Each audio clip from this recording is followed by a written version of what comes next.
छिटो गर अर्जुन, फेरि बस्न छुटोस्। यो सुगन्ध एउटा अलग्गै फिलिङ, मनै शान्त भयो। अब कुनै समस्याहरू याद आइरहेको छैन प्रभु, कुनै चाहना छैन। आज मेरो तर्फबाट हजुरलाई आराम। गुणस्तरीय उत्पादन र शुद्धताको प्रतीक मङ्गलदीप अगरबत्ती, सूर्य नेपालद्वारा वितरित एक उत्कृष्ट उत्पादन।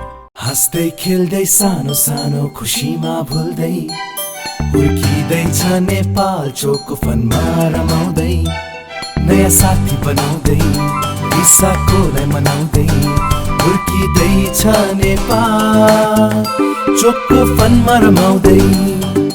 नेपालको सर्वाधिक लोकप्रिय चोकलेटी wafer choco fun. Choco choco choco choco choco fun. घर तथा भवन निर्माणका सम्पूर्ण सामग्री अब रिद्धि सिद्धि विनायकमा। हामी कहाँ आरती, कर्कट पाता, Ambe steel, Narayani steel, Sona cement, Gajraj cement, GI pipe, PVC pipe fitting, GI fitting, किल्ला काँटी लगायत घर निर्माणका सम्पूर्ण सामग्री सुपथ मूल्यमा उपलब्ध छ। थप जानकारीका लागि Riddhi Siddhi Vinayak, कारकादो, SK petrol पम्पदेखि 70 metre उत्तरतर्फ, सुर्खेत रोड, नेपालगञ्ज। प्रोपराइटर महेश भण्डारी। सम्पर्क फोन नम्बर 081 551 483 र 081 551 464। Mobile number 98 580 28092, 98 480 28092।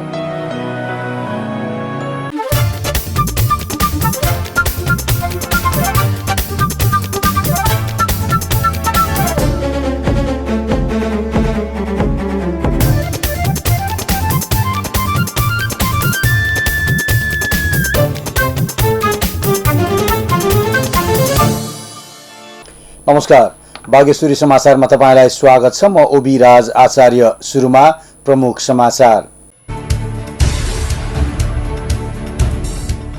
भेरी अस्पताल नेपालगञ्जको पीसीआर परीक्षणमा बाँकेका 14 सहित 33 जनामा कोरोना संक्रमण पुष्टि।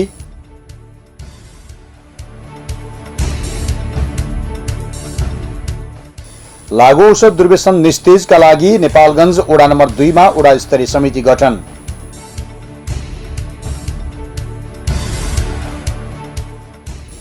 नेपालमा सोमबार थप 1351 जनामा कोरोना पुष्टि। कुल संक्रमितको संख्या 74745 पुग्यो। नर्सिङ क्षेत्रका समस्या समाधानका लागि कुनै पहल नगरेको भन्दै नर्सहरू आन्दोलित।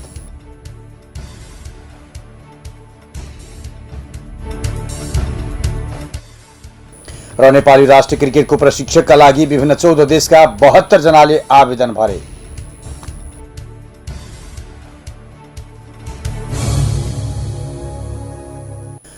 समाचारमा स्वागत छ। अब समाचार विस्तारमा। भेरी अस्पताल नेपालगञ्जको पीसीआर परीक्षणमा बाँकेका 14 जना सहित 33 जनामा कोरोना संक्रमण पुष्टि भएको छ। जिल्ला स्वास्थ्य कार्यालय बाँकेका कोरोना फोकल पर्सन नरेश श्रेष्ठले दिएको जानकारी अनुसार बाँकेका 14, बर्दियाका 18 र पाल्पाका 1 जनामा कोरोना पुष्टि भएको हो। पछिल्लो 24 घण्टामा गरेको 134 जनाको परीक्षणमा 33 जना कोरोना देखिएको भेरी अस्पतालले जनाएको छ। यसैबीच सोमबार बाँकेमा 29 जना कोरोना मुक्त भई डिस्चार्ज भएका छन्। सोमबार भेरी अस्पतालका 2 जना ल्याब टेक्निसियन सहित 29 जना डिस्चार्ज भएका हुन्। भदौ 29 गते कोरोना संक्रमण देखिएपछि उनीहरूलाई विभिन्न आइसोलेसनमा राखिएको थियो। यो सँगै बाँकेमा कोरोना संक्रमणबाट निको हुनेको संख्या 1463 पुगेको छ। बाँकेका आइसोलेसन केन्द्रमा अन्य जिल्लाका 8 गरी 353 जना सक्रिय संक्रमित उपचारार्थ रहेका छन्। बाँकेमा हालसम्म कोरोना संक्रमितको संख्या 1821 रहेको छ भने 13 जनाको कोरोनाकै कारण ज्यान गइसकेको छ। कोरोना संक्रमण देखिएपछि होम क्वारेन्टाइनमा बस्दै आएकी एक महिलाको कोहलपुरमा निधन भएको छ। जाजरकोटको जुनी चाँदी गाउँपालिका वडा नम्बर 5 गर्खाकोट निवासी 76 वर्षीय महिलाको कोहलपुरमा निधन भएको हो। उनी केही समयता कोहलपुरमा बस्दै आएकी थिइन्। पित्त थैलीको समस्याबाट ग्रसित महिलालाई असोज 6 गते कोरोना संक्रमण पुष्टि भएको थियो। नेपालगञ्ज मेडिकल कलेज शिक्षण अस्पताल कोहलपुरको प्रयोगशालामा गरिएको परीक्षणमा कोरोना पुष्टि भएपछि ती महिला होम क्वारेन्टाइनमा बस्दै आएकी थिइन्। स्वास्थ्य अवस्था जटिल बन्दै गएपछि उनलाई आइतबार शिक्षण अस्पताल कोहलपुरमा लैजाने तयारी गरिएको थियो। सोही क्रममै उनको दिउँसो 2:15 निधन भएको जिल्ला कोभिड-19 संकट व्यवस्थापन केन्द्र बाँकेले पुष्टि गरेको छ। यो सँगै बाँकेमा बाहिर जिल्लाबाट आएर मृत्यु हुने कोरोना संक्रमितको संख्या 7 पुगेको छ। लागु औषध दुर्व्यसन निस्तेज महाअभियान 2077 अन्तर्गत नेपालगञ्ज उपमहानगरपालिका वडा नम्बर 2 मा वडा स्तरीय समिति गठन गरिएको छ। सोमबार वडा नम्बर 2 को कार्यालयमा बसेको सर्वपक्षीय बैठकले सुभाष सिंह श्रेष्ठको संयोजकत्वमा 7 सदस्यीय समिति गठन गरेको हो। समितिको सहसंयोजकमा स्नेह मल्ल, त्यस्तै सदस्यहरूमा नरेन्द्र थापा, सुवर्ण साक्य, मुस्कान हलवाई, नारायणी रूपाखेती, मोहम्मद सलमान हलवाई रहेका छन्। आवश्यकता अनुसार समिति र उपसमितिलाई विस्तार गर्न सकिने समेत बताइएको छ। वडा अध्यक्ष सुनिल सिंह हमालको सभापतित्वमा भएको कार्यक्रमको प्रमुख अतिथि बाँकेका प्रहरी प्रमुख प्रहरी उपरीक्षक ओम बहादुर राणा रहेका थिए। प्रहरी उपरीक्षक राणाले लागु औषधकै कारण बाँकेमा अपराधका घटनाहरू वृद्धि हुने गरेको बताएका छन्। उनले समयमै यस समाधान नगरिए यो समस्या विकराल हुँदै जाने पनि बताएका छन्। मुद्दा दर्ताको हिसाबले हेर्ने भने 67% चाहिँ मुद्दा लागु औषधको छ र लागु औषध सेवन अथवा लागु औषध कारोबारले जति पनि अपराधको आधार हेर्ने भने 80% अपराध चाहिँ मदिरादेखि लिएर लागु औषधका कारणले अपराधहरू भएको छ। त्यसमा यो अपराधले एकातिर व्यक्ति स्वयंलाई क्षति पुर्याएको छ भने व्यक्तिले घर परिवारले टोल छिमेक हुने एउटा जिल्लालाई नै एउटा चाहिँ अपराधमा एकदम चाहिँ वृद्धि गरेको र अपराधिक क्रियाकलापले गर्दा अपराध वृद्धि भएको छ। बाँकेमा 80% लागु औषध कारोबारी दुर्व्यसनी रहेको उनले बताएका छन्। लागु औषधको प्रयोग र ओसार पसार देशभित्र पूर्ण रूपमा निषेध हुने कार्ययोजना बनाएर अगाडि बढे बाँके लगायत विभिन्न जिल्लामा यसको सहज रोकथाम हुने उनको भनाइरहेको छ। यसअघि नेपालगञ्ज उपमहानगरपालिका वडा नम्बर 4 मा पनि समिति गठन भइसकेको छ। बाँकेका 8 वटै स्थानीय तहमा सबै वडामा टोल वडा स्तरीय पालिका र नगर स्तरीय लागु औषध निस्तेज टास्क फोर्स गठनको गुरुयोजना अगाडि सारिएको छ। होटल व्यवसायी संघ बाँकेले कोहलपुर नगरपालिकामा ज्ञापन पत्र बुझाएको जनाएको छ। कोरोनाको प्रभावले होटल र पर्यटन क्षेत्रमा ठूलो प्रभाव पारेको स्थानीय सरकारले होटल र पर्यटन व्यवसायीलाई राहतका कार्यक्रममा माग गर्दै कोहलपुर नगरपालिकामा ज्ञापन पत्र बुझाइएको होटल व्यवसायी संघ बाँकेका महासचिव खेमराज शर्माले बताए। कोहलपुर नगरपालिकाका प्रमुख लुट बहादुर रावतलाई ज्ञापन पत्र बुझाउँदै संघले घर भाडामा लिएर सञ्चालन रहेका होटलहरूको बन्दाबन्दी अवधिमा कारोबार नै चौपट भएकोले 2 महिनाको घर भाडा छुटका लागि पहल गरिदिन आग्रह गरेका छन्। यसैगरी संघले स्थानीय सरकारले लिँदै आएको व्यवसाय कर मिनाहाका लागि पनि आग्रह गरेको छ।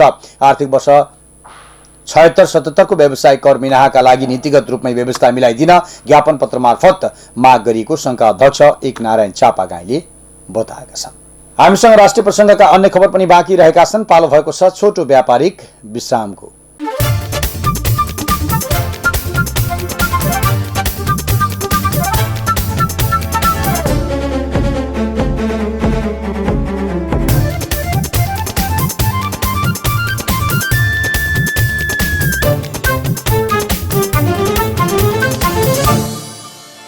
छिटो गर अर्जुन, फेरि बस्न छुटोस्।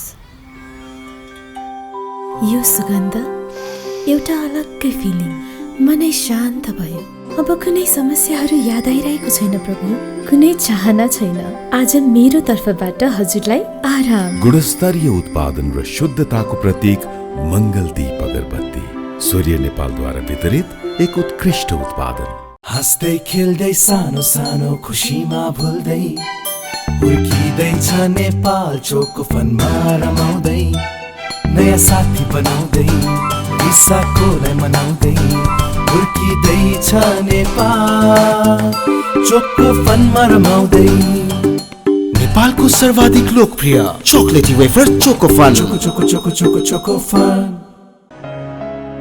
घर तथा भवन निर्माणका सम्पूर्ण सामग्री अब रिद्धि सिद्धि विनायकमा। हामी कहाँ आरती कर्कट पाता, Ambe steel, Narayani steel, Sona cement, Gajraj cement, GI pipe, PVC pipe fitting, GI fitting, किल्ला काँटी लगायत घर निर्माणका सम्पूर्ण सामग्री सुपथ मूल्यमा उपलब्ध छ। थप जानकारीका लागि Riddhi Siddhi Vinayak कारकादो SK petrol पम्पदेखि 70 metre उत्तरतर्फ सुर्खेत रोड, नेपालगञ्ज। प्रोपराइटर महेश भण्डारी। सम्पर्क फोन नम्बर 081 551 483 र 081 551 464। Mobile number 98 580 28 092, 98 480 28 092।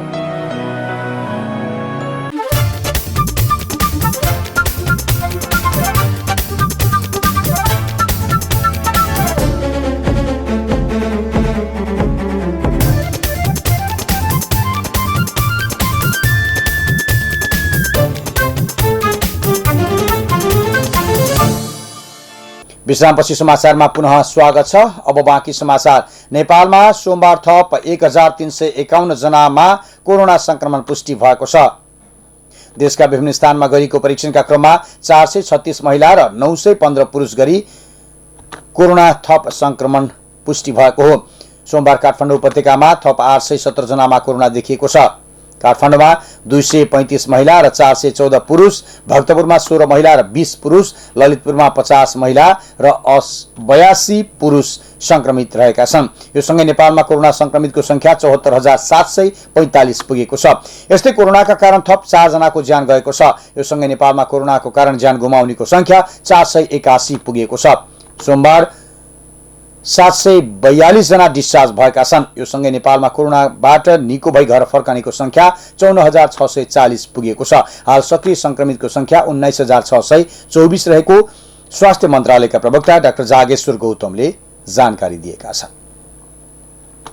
हाल क्वारेन्टाइनमा 6,310 जना रहेका छन् भने होम आइसोलेसनमा 10,929 जना रहेका छन्। यस्तै संस्थागत आइसोलेसनमा 8,695 रहेका छन्। हालसम्म 9,98,407 वटा PCR भएको मन्त्रालयले जनाएको छ। नेपाली कांग्रेसका वरिष्ठ नेता रामचन्द्र पौडेल समूहले पार्टीलाई विधान सम्मत रूपमा सञ्चालन गरी आगामी महाधिवेशन स्वच्छ र निष्पक्ष रूपमा वातावरणका साथ सम्पन्न गर्ने वातावरण बनाउन माग गर्दै पार्टी कार्यालयमा विरोध पत्र दर्ता गराएको छ। सोमबार पौडेल पक्षका नेता नवीन राज जोशी नेतृत्वको टोलीले पत्र दर्ता गरी पार्टी मुख्यालय सानेपाका मुख्य सचिव कृष्ण प्रसाद पौडेललाई पत्र बुझाएको हो। महाधिवेशनको सुनिश्चितता, निश्चितता, त्यसैगरी विभागहरूको गठन, भातृ संस्थाको निर्वाचन र क्रियाशील सदस्यता लगायतका विषयमा विरोध पत्र दर्ता गरिएको नेता जोशीले बताए। पार्टीको 14औं महाधिवेशन सम्पन्न गर्ने सिलसिलामा गर्नुपर्ने स्थानीय तहको समायोजन प्रक्रिया तथा महाधिवेशनको कार्यतालिका सार्वजनिक भएपछि विधानमा भएका व्यवस्थालाई ख्यालै नगरी पार्टीबाट विधान विपरीत भएका काम र निर्णयहरू तत्काल खारेज गर्न समेत पत्रमा माग गरिएको जोशीले जानकारी दिएका छन्। विरोध पत्रमा विदेश स्थित जनसम्पर्क समितिहरूको पनि विधि सम्मत र केन्द्रीय कार्य समितिहरूको निर्णयअनुसार अधिवेशन गराए मात्र महाधिवेशन प्रतिनिधित्व गराउन माग गरिएको छ। पार्टी सभापति शेरबहादुर देउवालाई सम्बोधन गरेको विरोध पत्रमा नेता पौडेल, महामन्त्री शशाङ्क कोइराला, कोषाध्यक्ष सीतादेवी यादव तथा नेताहरू प्रकाशमान सिंह, शेखर कोइराला, रामशरण महत, अर्जुन नरसिंह केसी लगायत 27 जना केन्द्रीय सदस्यहरूले हस्ताक्षर गरेका छन्। प्रतिनिधि सभा अन्तर्गतको महिला तथा सामाजिक समितिले राष्ट्रिय प्राथमिकताको आधारमा क्षेत्रगत सन्तुलन कायम गरी परियोजना स्वीकृत र व्यवस्थापन गर्न समाज कल्याण परिषदलाई निर्देशन दिएको छ। सिंहदरबारमा सोमबार बसेको समिति बैठकले परिषदबाट स्वीकृत अधिकांश परियोजनाहरूको राष्ट्रिय प्राथमिकताका आधारमा छनौट नभएको भन्दै राष्ट्रिय प्राथमिकताको आधारमा क्षेत्रगत सन्तुलन कायम गरी परियोजना स्वीकृत र व्यवस्थापन गर्न परिषदलाई निर्देशन दिएको हो। बैठकले स्वीकृत परियोजनाको समय सीमा सहितको स्पष्ट कार्ययोजना कार्यान्वयन गर्नुपर्ने कुरामा जोड दिएको छ। सभापति निरु देवी पालले बैठकले नवीकरण नभएका संस्थालाई खारेज नगर्दा परिषदको अवस्था, दूरदृष्टि र देशको आवश्यकताको समीक्षा गर्ने प्रवृत्ति स्पष्ट देखिएको, सो विषयमा समेत प्रष्ट धारणा सहित कार्य सम्पादन गर्न पनि निर्देशन दिएकी छन्। बैठकमा परिषदका उपाध्यक्ष डाक्टर पद्म प्रसाद खतिवड़ाले गैर सरकारी संस्थाले पेश गर्ने परियोजनाहरूको अध्ययन गरेर मात्रै अनुमति दिइने बताएका छन्। मानव स्वास्थ्यमा गम्भीर असर पार्ने खालको रसायन मिसाएर बनाइएको ह्यान्ड स्यानिटाइजर बिक्री वितरण भइरहेको पाइएको छ। बजारमा बिक्री वितरण भइरहेका विभिन्न कम्पनीका स्यानिटाइजरमा विषाक्त रसायन मिथालेन भेटिएको हो। राष्ट्रिय औषधि प्रयोगशालामा परीक्षण गर्दा तोकिएको मापदण्ड पूरा नभएको पाइएपछि 9 वटा कम्पनीको स्यानिटाइजर उत्पादन र बिक्रीमा रोक लगाइएको औषधि व्यवस्था विभागका महानिर्देशक नारायण ढकालले बताएका छन्। विभागले बजारमा बिक्री वितरणमा रहेको ह्यान्ड स्यानिटाइजरको नमुना संकलन गरी राष्ट्रिय औषधि प्रयोगशालामा परीक्षण गर्दा तोकिएको मापदण्ड स्ट्यान्डर्ड ह्यान्ड स्यानिटाइजर सम्बन्धी स्तर 2076 विपरीत विषाक्त रसायन मिथानलोन भेटिएपछि उत्पादन तथा बिक्री वितरणमा रोक लगाइएको उनले जानकारी दिएका छन्। मानव स्वास्थ्यलाई असर पार्ने मिथानोल मिसाएर बिक्री वितरण भइरहेका 9 वटा कम्पनीको ह्यान्ड स्यानिटाइजर उत्पादन र बिक्री वितरणमा समेत रोक लगाइएको उनले जानकारी दिएका छन्। नर्सिङ क्षेत्रका कुनै पनि समस्या समाधानका लागि पहल नगरेको भन्दै देशैभरका नर्सहरू आन्दोलित भएका छन्।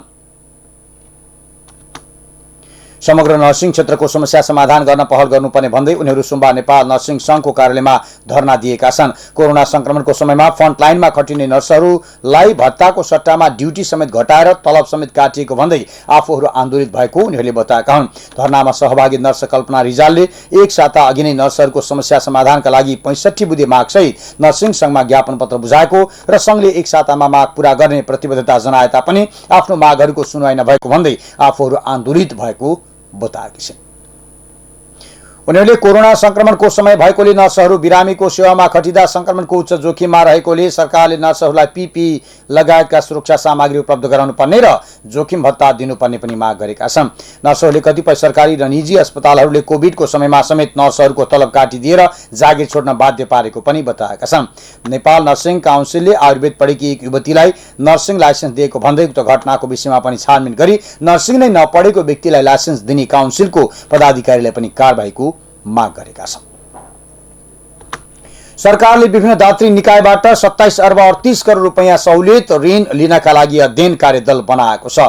मन्त्री परिषदका निर्णय सार्वजनिक गर्न सोमबार सिंहदरबारमा आयोजित पत्रकार सम्मेलनमा सरकारका प्रवक्ता प्रदीप गेवालीले यस्तो जानकारी दिएका हुन्। मन्त्री परिषदले स्वास्थ्य क्षेत्रका लागि बेलायत सरकारले उपलब्ध गराउने थप 3 अर्ब 52 करोड रुपैयाँ आर्थिक र प्राविधिक सहायता स्वीकार गर्ने समेत निर्णय गरेको छ। यसैगरी विश्व वातावरण सुविधा GEEF-बाट प्रकृतिका लागि विश्वव्यापी कोष WWF र संयुक्त राष्ट्र संघीय विकास कार्यक्रम UNDP-बाट प्राप्त हुने र वन मन्त्रालयबाट कार्यान्वयन हुने गरी विभिन्न आयोजनाका 14.59 मिलियन डलर 1 अर्ब 75 करोड अनुदान सहायता स्वीकार गर्ने निर्णय भएको प्रवक्ता गेवालीले बताएका छन्। बैठकले सशस्त्र प्रहरीको गोताखोरलाई 10 लाखको बिमा गर्ने र प्रोत्साहन भत्ता बापत काममा खटिएको दिन 300 का दरले भत्ता दिने निर्णय गरेको प्रवक्ता गेवालीले जानकारी दिएका छन्। यसैगरी कृषि अनुसन्धान परिषद नार्कको कार्यकारी निर्देशकमा डाक्टर दीपक कुमार भण्डारीलाई नियुक्त गर्ने समेत निर्णय भएको उनले बताएका छन्। पत्रकार सम्मेलनमा प्रवक्ता गेवालीले नेपालमा कोरोनाको जोखिम अझै पूर्वानुमान गर्न सक्ने अवस्थामा नभएको बताएका छन्। सरकारले कोरोनाको जोखिम कम नभए जीवन र जीविका बीच सन्तुलनको आवश्यकताका कारण धेरै क्षेत्र खुल्ला गरेको गेवालीले बताएका छन्। उनले काठमाडौँमा घरधनी र केही औद्योगिक प्रतिष्ठानले PCR रिपोर्टका लागि सर्वसाधारणलाई बाध्य बनाएको भन्दै यस्तो नगर्न पनि आग्रह गरिएको जानकारी दिएका छन्। संघीय संसदमा प्रतिनिधित्व गर्ने सबै राजनीतिक दलका महिला सांसदहरूले बलात्कारका दोषीलाई कडाभन्दा कडा कारबाहीको माग सहितको ऐन बनाउनु पर्ने निष्कर्ष निकालेका छन्। सोमबार सिंहदरबारमा प्रतिनिधि सभा र राष्ट्रिय सभामा प्रतिनिधित्व गर्ने महिला संसदहरूको छलफलले अन्तर्राष्ट्रिय कानूनलाई पनि मध्यनजर गर्दै मृत्युदण्ड दिने कानून बनाउनका लागि पहल गर्नुपर्ने निष्कर्ष निकालेका हुन्। सांसदहरूले कम्तीमा पनि 16 वर्षभन्दा मुनिका बालिकालाई बलात्कार गरी हत्या गर्ने अपराधीलाई मृत्युदण्डको सजाय दिनुपर्ने कानून बनाउन पनि पहल थाल्नुपर्ने बताएका छन्। संविधानमा कसैलाई पनि मृत्युदण्डको सजाय गर्न नहुने व्यवस्थालाई परिमार्जन गरेर अगाडि बढ्नुपर्ने सांसदहरूको माग रहेको छ। छलफलमा सांसद निरुदेवी पालले अपराधीलाई कडा सजाय दिने कानून नबनेसम्म यस्ता घटनामा कमी नआउने बताएकी छिन्। यस्तै सांसद कोमल ओलीले जनप्रतिनिधिको सहभागिता बढेको पाइएकोले यस्ता घटनाको गहिराईमा पुगेर अध्ययन र अनुसन्धान गर्नुपर्ने माग गरेकी छिन्। खाद्य व्यवस्था तथा व्यापार कम्पनी लिमिटेडले व्यवसायबाट नियन्त्रण गरिएको प्याज बिक्री गरेको छ। थापाथली बिक्री कक्षबाट प्रति केजी 60 रुपैयाँमा प्याज सर्वसाधारणलाई बिक्री गरिएको कम्पनीले जनाएको छ। एक व्यक्तिले 3 केजीसम्म किन्न पाउने व्यवस्था गरिएको छ। कम्पनीका अनुसार शुक्रबार 17 क्विन्टल बिक्री भएको छ भने आइतबारसम्म लगभग 29 क्विन्टल बिक्री भएको हो। बजार भावभन्दा केही सस्तोमा प्याज बिक्री गरिएपछि प्याज किन्नका लागि सोमबार पनि उपभोक्ताहरूको लामो लाइन लागेको थियो। हामी समाचारको अन्तमा छौं। अन्तमा खेल समाचार। नेपाल क्रिकेट संघ क्यानले गत भदौ 18 गते दरखास्त आह्वान गरेकोमा प्रशिक्षकका लागि विभिन्न 14 देशका 72 जनाले आवेदन दिएका छन्। क्यान स्रोतका अनुसार भारतबाट मात्र 15 जनाले प्रमुख प्रशिक्षक बन्न इच्छा देखाएका हुन्। भारत सहित पाकिस्तान, श्रीलङ्का, दक्षिण अफ्रिका, वेस्ट इन्डिज लगायतका देशबाट प्रशिक्षकका लागि निवेदन परेका छन्। नेपालका पूर्व प्रशिक्षक पुबुदु दासन आयकेले पनि प्रशिक्षकका लागि निवेदन दर्ता गराएको क्यानले जनाएको छ। प्रमुख प्रशिक्षक बन्नका लागि लेभल 3 को प्रशिक्षण कोर्स गरेको हुनुपर्ने योग्यता तोकिएको छ। यस्तै आईसीसी को स्थायी सदस्य, पहिलो श्रेणीको टिम, एसोसिएट सदस्य र अन्तर्राष्ट्रिय लिग मध्ये 1 मा 3 वर्षको अनुभव प्राप्त हुनुपर्ने मापदण्ड तोकिएको छ। प्रमुख प्रशिक्षक 60 वर्षभन्दा कम उमेरको हुनुपर्नेछ। यस्तै महाप्रबन्धकका लागि 45 जनाले निवेदन दिएका छन्। महाप्रबन्धकका लागि व्यवस्थापनमा स्नातकोत्तर उत्तीर्ण गरेको हुनुपर्नेछ भने 2 वर्षको अनुभव र क्रिकेट बुझेको हुनुपर्नेछ। क्रिकेट व्यवस्थापकमा भने 4 जनाले मात्रै आवेदन दर्ता गराएका छन्। व्यवस्थापकका लागि लेभल 2 को प्रशिक्षणमा कोर्स पूरा गरेको मापदण्ड तोकिएको छ। गत माघमा उमेश पटवालले राजीनामा दिएपछि नेपाली राष्ट्रिय क्रिकेट टिमको प्रमुख प्रशिक्षक पद रिक्त रहेको छ। अहिले राष्ट्रिय खेलकुद परिषदका मुख्य प्रशिक्षक जगत टमाटालाई नेपाली टिम हेर्ने जिम्मेवारी दिएको छ। गत वर्ष क्यानको निर्वाचन नभएर आईसीसीबाट निलम्बन फुकुवा भएपछि क्यानले व्यवस्थापनका लागि विभिन्न पदमा पदपूर्ति गर्ने बताएको थियो, तर 1 वर्षपछि क्यानले पदपूर्ति गर्न लागेको हो। बागेश्वरी समाचार यति नै। अदनबा प्रमुख समाचार शीर्षक पुनः एकपटक। भेरी अस्पताल नेपालगञ्जको पीसीआर परीक्षणमा बाँकेका 14 सहित 33 जनामा कोरोना संक्रमण पुष्टि।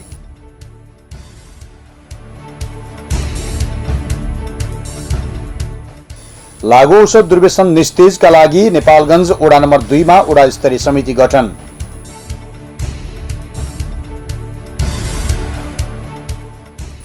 नेपालमा सोमबार थप 1351 जनामा कोरोना पुष्टि। कुल संक्रमितको संख्या 74,745 पुग्यो।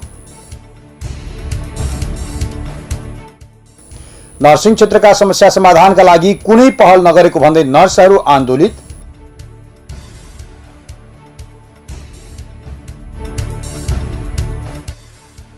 र नेपाली राष्ट्रिय क्रिकेटको प्रशिक्षकका लागि विभिन्न 14 देशका 72 जनाले आवेदन भरे।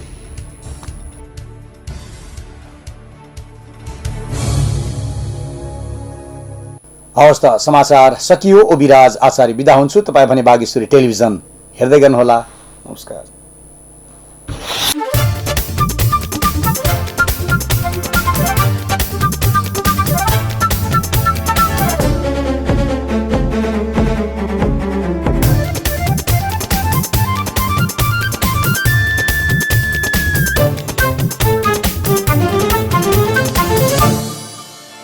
छिटो गर अर्जुन, फेरि बस्न छुटोस्। यो सुगन्ध एउटा अलग्गै फिलिङ। मनै शान्त भयो। अब कुनै समस्याहरू याद आइरहेको छैन प्रभु, कुनै चाहना छैन। आज मेरो तर्फबाट हजुरलाई आराम। गुणस्तरीय उत्पादन र शुद्धताको प्रतीक मंगलदीप अगरबत्ती, सूर्य नेपालद्वारा वितरित एक उत्कृष्ट उत्पादन। हाँस्दै खेल्दै सानो सानो खुसीमा भुल्दै हुर्किँदैछ नेपाल चोको फनमा रमाउँदै, नयाँ साथी बनाउँदै रिसाकोलाई मनाउँदै हुर्किँदैछ नेपाल चोको फनमा रमाउँदै। नेपालको सर्वाधिक लोकप्रिय चोकलेटी wafer Chocofun. Choco choco choco choco Chocofun. घर तथा भवन निर्माणका सम्पूर्ण सामग्री अब रिद्धि सिद्धि विनायकमा। हामी कहाँ आरती कर्कट पाता, Ambe steel, Narayani steel, Sona cement, Gajraj cement, GI pipe, PVC pipe fitting, GI fitting, किल्ला काँटी लगायत घर निर्माणका सम्पूर्ण सामग्री सुपथ मूल्यमा उपलब्ध छ। थप जानकारीका लागि Riddhi Siddhi Vinayak, कारकाँदो, SK petrol पम्पदेखि 70 metre उत्तरतर्फ, सुर्खेत रोड, नेपालगञ्ज। प्रोपराइटर महेश भण्डारी। सम्पर्क फोन नम्बर 081 551 483 र 081 551 464। Mobile number 98 580 28 092, 98 480 28 092।